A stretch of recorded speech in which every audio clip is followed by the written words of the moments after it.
Today on What Went Wrong, we stand on the shoulders of giants.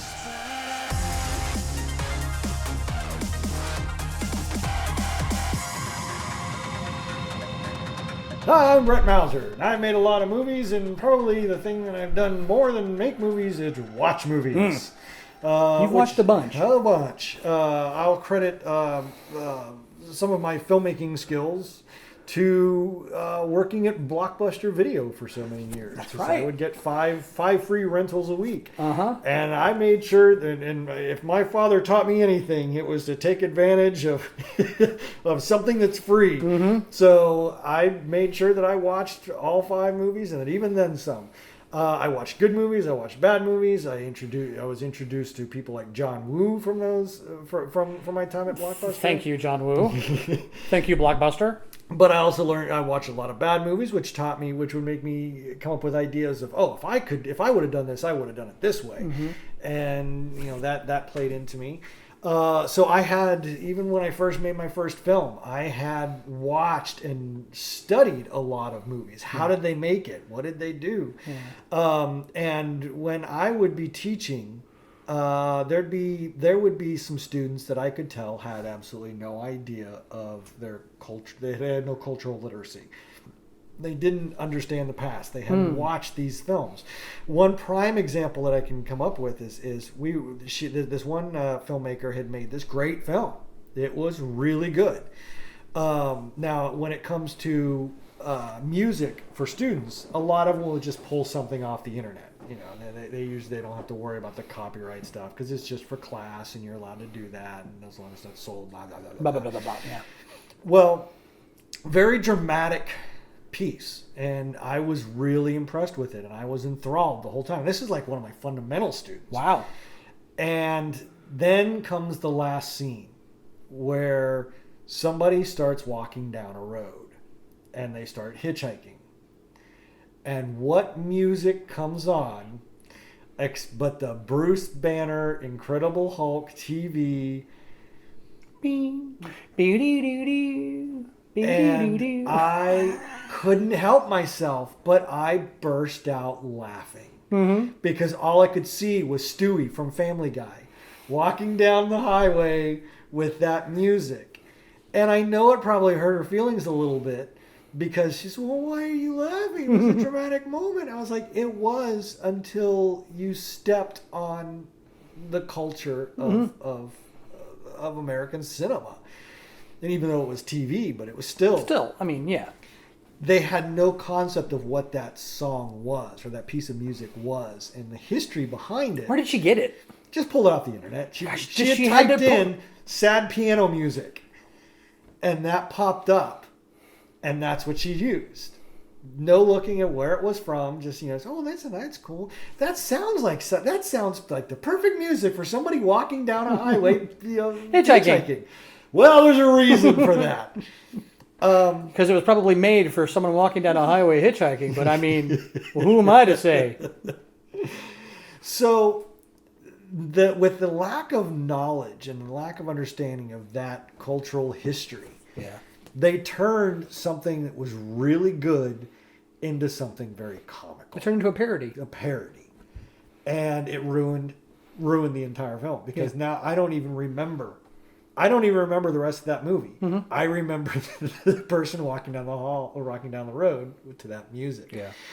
And that's something that I've learned, and I'll bring up classic films like Casablanca, Gone with the Wind, Maltese Falcon, and I get glossed over eyes.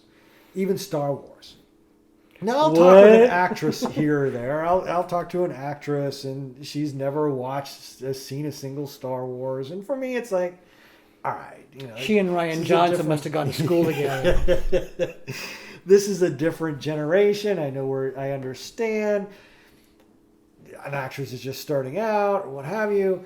But if you're a filmmaker and you want to be someone who makes films, you need to watch the films of the people that came before you and understand, especially in the Ryan Johnson thing, that if you're going to make a sequel to a film, it might be a good idea to watch and understand the films that came before it. Or face the problems he's had since.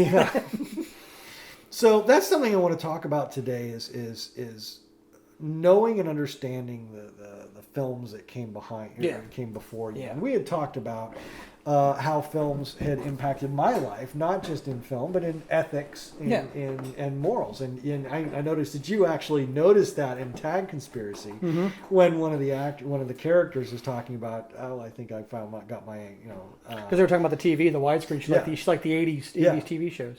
Oh, wow. Landscape. I haven't seen those in forever. Yeah. I'm a retro girl. I love watching old TV shows and movies. I think that's where I got my strong ethics from. You watch many old TV shows? Nah. I gave up on it when they canceled Firefly. And I remember you going, somebody's speaking for Brett right now. So they do, films impact you and they have an impact on your life. And if you don't have that glossary, and that's kind of what it is, it's a vocabulary, a glossary of films that came before you, you're at a great disadvantage. You really are. In every vocation in which you find yourself, in which you might find yourself, there is unless it's something brand new that no one's ever done before. Good luck finding one of those. There has to be someone who's come before, talking about standing on the shoulders of giants. In the aviation world, we talk about standing on the graves of those who've gone before us because all the stuff they did to kill themselves, we now know not to do. Everything from aircraft design to how to fly things and do things and the way you operate. We have built on the mounds of dead that have come from that. But the idea is that you learn the lessons of those who come before. What went wrong, so you learn what went wrong not to do it.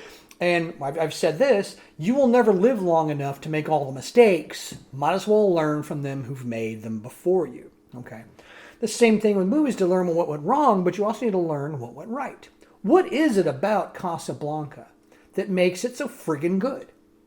What did they do? What magic did they conspire to create a movie that is known as one of the best movies the world has ever known? What happened? How did that occur?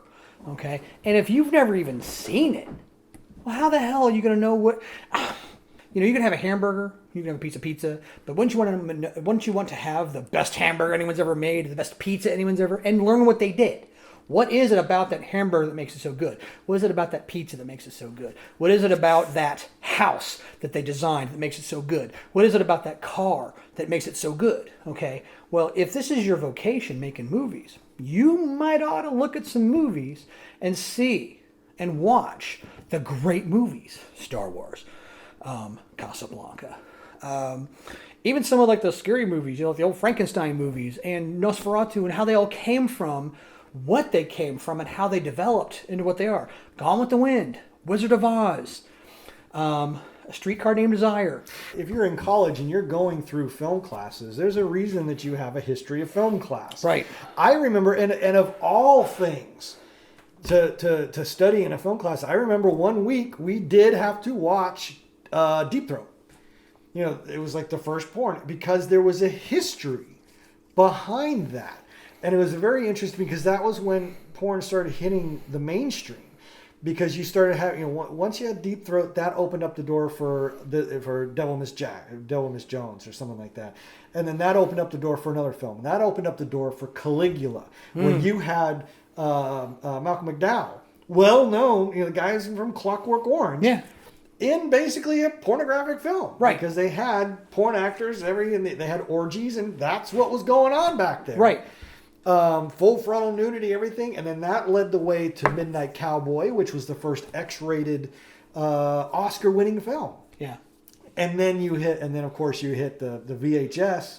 The VHS came out, and then all of a sudden porns became cheap again, and it wasn't an art, or it lost its respectability. Right. If it hadn't been for the VHS market, it's very interesting, curious to see where pornography would have fit. That is interesting, yeah. Into because the nude as a piece of art is something that is renowned as being classically done since the time of the Greeks. Mm-hmm. But because of the how all of a sudden you could just make cheap pornography, everybody was doing Kim it. Kardashian and it can got make flooded. one, Yeah. you know? And it got flooded, so there was no more. There was no art to it anymore. Right. There was no, idea of skill and practice went into this. It was just now cheap skin flicks Right. again. Yeah. And so and that is a history. And I learned that from looking back and studying and understanding the history of those types of films. Because it impacts your films later down the road too. Right. Because you can look at the reason that you don't shoot on VHS, and understand that, and understand how something so minor and small like the format can change the direction of an entire industry. Mm-hmm. So it's not just about what gets put on film, but the things that happen behind the scenes as well. Right. I know that one of your favorite moments of Casablanca, or the things you talk about most, is the editing of that film. Oh, the editing was this. Sorry, go ahead. Yes, and we'll bring that up in particular. But there's a lot of films that are saved in editing, and you have to Star Wars. Yeah, you have to understand a film like High Noon, where you have to understand that movie, when they first made a cut, it was horrible. Nobody liked it. And then the editor did one simple thing. He went back and he put a cutaway of the clock every so often. And just that cutaway of the clock made it that much more suspenseful, because now you The have march this of time. ticking clock. Yeah. And it was getting closer and closer to noon. But without that clock, you had no idea of where you were in the timeline. So it was like, well, it could be 6 hours from now, it could be 10 hours from now. So you didn't have that matter of urgency. But if you don't understand that and you don't know that, then you're not going to be able to put that and consider that in your film. Not only that, you won't understand the importance of editing when you're making your movie. You'll be like, "Oh, make my movie, send to the editor, and blah blah blah." No, kids, that's not how it works. Yeah, you're absolutely right. That's a fantastic point. And then the one that you're so often citing is the round up the usual suspects. Right. Having seen parts and pieces of that movie before, but spellbound, because it was a greater appreciation for what I was seeing just because you were showing it to me. And I realized how important that movie was, because you had talked about it. And we had talked about the movie. You didn't want to spoil anything. And then afterwards, we talked about it. And afterwards, we talked about the editing. And afterwards, we actually watched things where they talked about the editing and how the movie was made and how it was done and what was going on and the different history characters. of that, where you had, when they were shooting this, the war was still... Yeah, it was 1943, I think. But you have to remember that a lot of those actors that were in those scenes, when they sang the French anthem, when they tried to sing down the Germans in that scene, most of those actors were immigrants. Yeah. A large number of them had fled Germany. Yeah. So the emotion that was in that scene was intense. And then to also think that Bogart had already left the scene for that day, and he was in the bar across the street getting drunk, and they said, "Come back, we need one shot of you to nod." So basically, it's funny also to think about the production of that. Yeah. That there's Humphrey Bogart getting drunk in a bar across the street. And, we need another shot. Bring Bogart back. And he comes back, leans against the bouncer. Okay, can I go? Oh, and he goes back, and he's back in there while everybody else is singing. And the thing was, that one head nod was so important. Pivotal to his character. Because it showed, he'd always said, "I stick my neck out for no man." He'd said it several times. I mean, he let Peter Lorre die. "I stick my neck out for nobody," And he'd let a character who we would become familiar with and who was somewhat sympathetic, he let the Nazis take him off to be executed. And you're like, holy shit. And you realize that Rick Blaine is not, he doesn't, something hurt him, something damaged him. Apparently he was a fighter at one point, because they talk about it. Yeah. Renault talks about how you used to be part of the fight. "I stick my neck out for no man," that kind of stuff. But then, at this moment, when you've got, the Germans are singing the song, and then they start singing the Marseillaise, and the orchestra kind of looks over. The orchestra leader, they won't play it without his permission, because it's Rick's American bar, and he knows if he gets too evil, he can get shut down. And Rick looks over at him and he's like, "Play it." And that's when the guy goes, "Ba-bum, ba-bum, bum, bum, bum," and it changes the tenor, because all of a sudden now he's sticking it to the Germans. "I stick my nose up for no man, but the Germans." And then you kind of start seeing it going on and on and on. It was a great analogy for Rick being America. Yeah. Before they entered the war. Well, and also you had that one scene where he spoilers, fixes the gambling for those two people who are trying to get passes to get out, and the wife has been propositioned by what's his Renault. Not Renault. Yeah. Was it Renault? Yeah. That was the big guy. It was Claude Rains. Claude Rains' character, because he was the one that could write the passages. Oh, that's right. But he'd offered to, he'll give you the passes, but I get to have some lovey time with the wife. And of course, they don't want to do that. And so they're sitting down, and Rick walks over and he says, "What was it? Bet on?" I can't remember what he told them. 21 Black. Yeah, 21 Black. And he's like, "Put it all on 21 Black." And then the guy, he looks at the guy with the roulette wheel, and he's like, and then reaches under and boom, 21 Black. They score the thing and leave it there, and leave it there, and off they go. And of course, he looks over at the guy. How's it going? It's like, not quite as good as I thought it was going to go, But all of a sudden, you're watching all these things, and you and I had talked about that. And I'm like, oh, and I'm watching this character change in front of me. And then, of all the gin joints in all the world, had I never seen that movie, had I never seen Casablanca, had I never started learning about the films, I wouldn't have thought about how important little things, little moments, 1 second, 2 second, 3, a look, a glance, a nod, a hand motion, something like that. I never would have realized how important they are to the story. And then I never would have realized that editing can make or break a movie, because I didn't know Star Wars was saved by editing. Mm-hmm. I had no idea, but as it comes out later and they talk about it, Star Wars was a show, an absolute train wreck when George Lucas put it out there. George Lucas actually apparently isn't that good. I don't know what to say. He's not really that good. Great world builder, but that's where builds a great world, but apparently the movies he makes bull. So he didn't do a very good job. And then the editors get a hold of it and start mixing and mashing and putting stuff together and to make it into the masterpiece that it is today. There's still problems with it, of course, but it makes it into what it is. So editing is very important. Well, if you've not studied, if you're a film student and you're just like me, you don't know the editing, because you'll make a movie and then sit at editing and you'll think your job is done. Mm-hmm. That editor can make or break your movie. That's important to know. Now, I'm usually very understanding that things are very subjective. Yeah. However, I'm going to make a stand here and say, when I was going to film school, when I was coming up, and I talked to other filmmakers, they would quote things like Ghostbusters as the reason that they became filmmakers. I saw Ghostbusters and I knew this is what I wanted to do. I saw Raiders of the Lost Ark and this is what I wanted to do. I saw Casablanca and Maltese Falcon and that influenced me. Right. But when I'm in class and I hear somebody say, "Oh, Pineapple Express is the reason that I'm a filmmaker," or they say, "Oh, I saw Half Baked and I knew that that's what I wanted to do and I wanted to be a filmmaker." Stop. Just stop right now.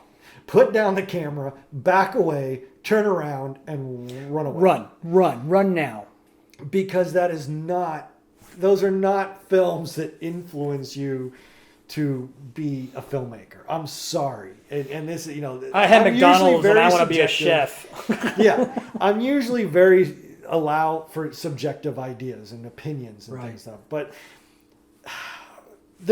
when there's nothing redeeming about a film, and this is what makes you want to be a filmmaker, then it's no longer about an art or anything like that. There's something else there. Yeah. It's I just want to be able to push the pot agenda or something else. I'm not saying that's what it is, but I'm just saying there's got to be something else there, because to watch a movie like Raiders of the Lost Ark or Ghostbusters, whether it's the visual effects or watching something called The Thing, a movie The Thing, where you see these prosthetics and go, "Oh man, that looks John like so Carpenter, fun. that was a bad that." movie, man. Yeah. When you have just a locked down camera following people around smoking pot, where is the motivation? Where is the art? Where is the inspiration to make something like that?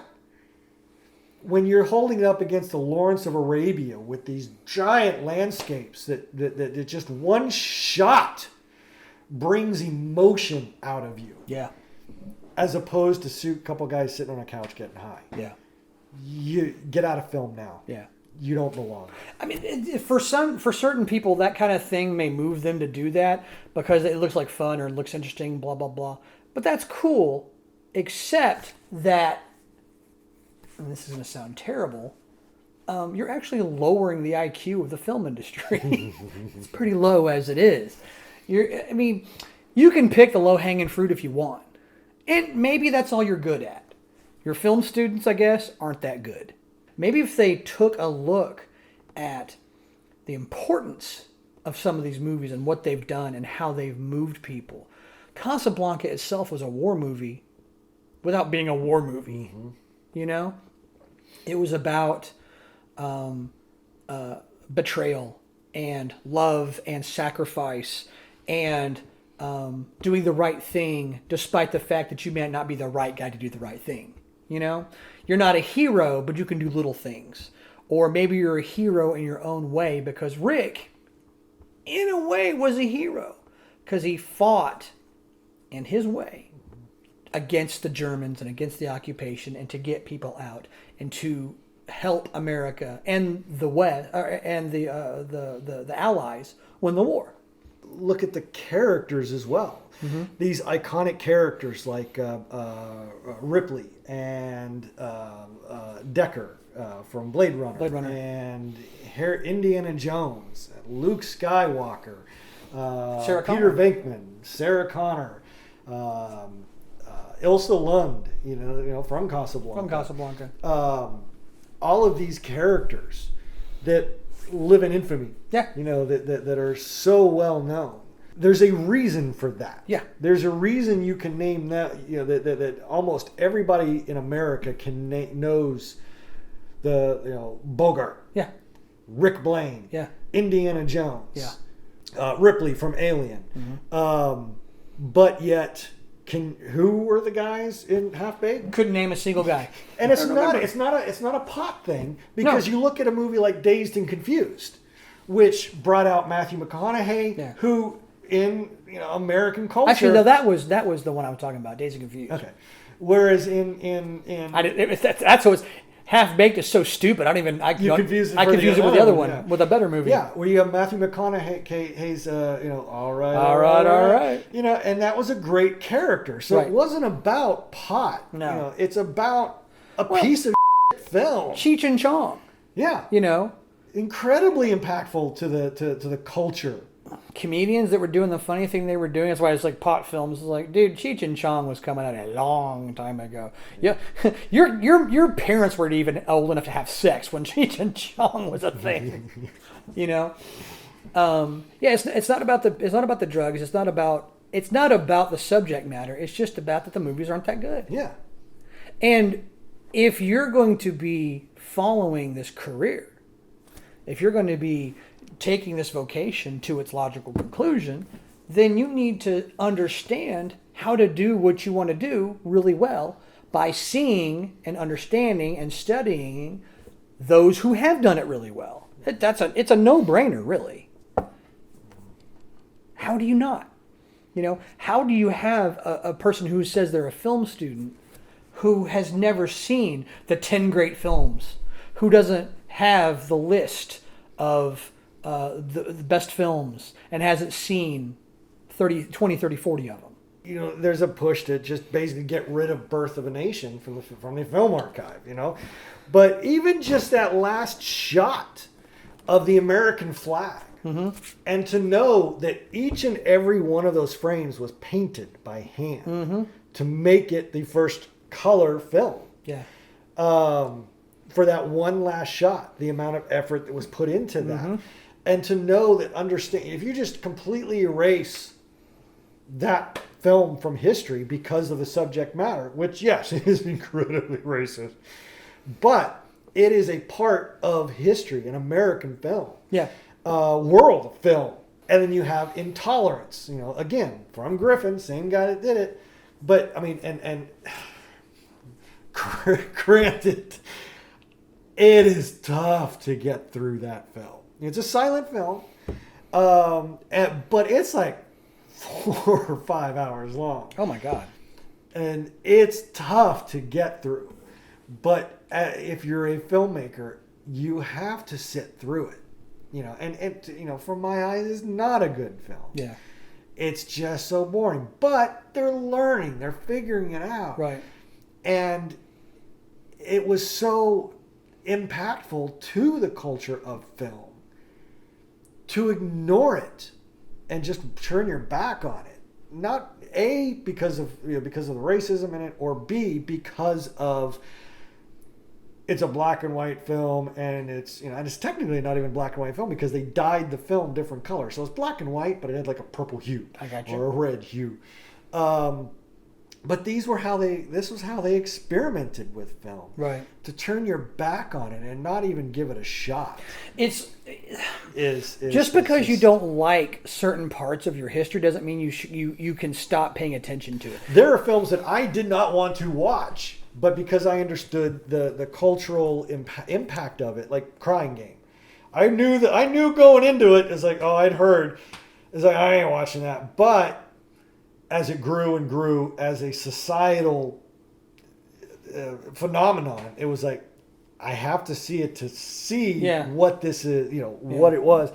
And granted, not my kind of film, but I can take away that reveal. Mm-hmm. When you had the way the camera tilted down and you followed the guy, and putting myself in the mindset of someone who didn't know what that seeker was, even then, not, kind of being ready for it, but at the same time not. Mm-hmm. As that you learn about that camera move, because that move is in your head and will always be there as a reveal, and you can use that to reveal something else in your film, right? And learn from that.